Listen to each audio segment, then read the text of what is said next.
Former White House Press Secretary Dana Perino is here, and we are hearing that the media has been sequestered inside the White House, although I'm seeing that may be lifted at this point.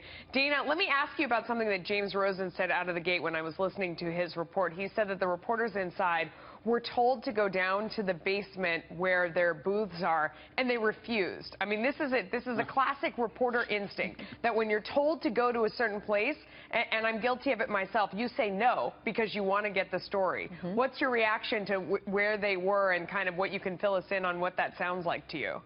I think you have it exactly right. Reporters they always want to be where the action is, and they don't want to be told that they can't do something because they might miss the story. I think obviously that's their prerogative. It's like if you're on a plane and the seatbelt light is on and you insist on getting up. I mean, they can't force you back into your seat. That's your prerogative, unless you're actually going to cause a problem of safety for others.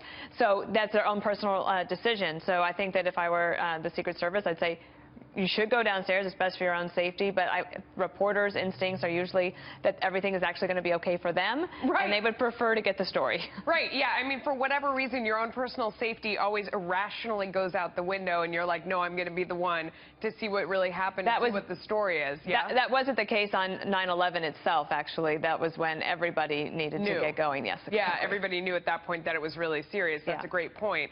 I also was reading that some of the reporters tried to leave the West Wing and go outside, and immediately the Secret Service opened the doors and told them to get the heck back inside, that the area was in lockdown. In that case, they did follow instructions, so maybe, you know, better instincts set in at that point. And what must that scene have been like in your mind? You know, are they saying, how rough are they when they're saying get back in here?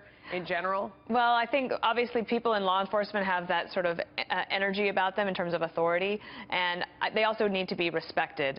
Yes, the reporters have a job to do, but so does the Secret Service, and the only reason that they are acting is because they're trying to keep people safe.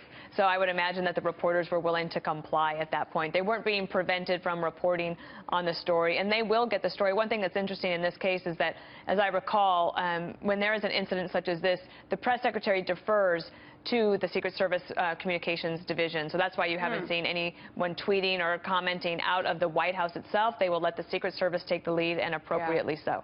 So for people at home who've never been there, what kind of area are we talking about? I mean, how small is all of this, or how big is it? I mean, I think a lot of us picture it's like an office building. Is it more like that, more like a house? I mean, what would you liken it to? Well, it's actually, when Peter Barnes said it was the Southwest Gate, and that's the gate that I used to go into every day, or my husband would drop me off there.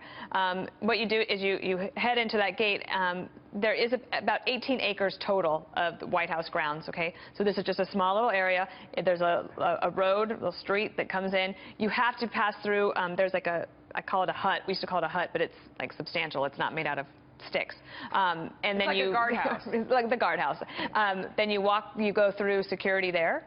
If you have a badge like I had, then you flash it, they know you. Your car gets swept, and the dogs will have a little sniff around to make sure everything's okay. Then you can move on to the next checkpoint. So there's like 2 or 3 checkpoints you have to get through in order to get to the actual lane that's right behind, that separates the old Executive Office building from the West Wing.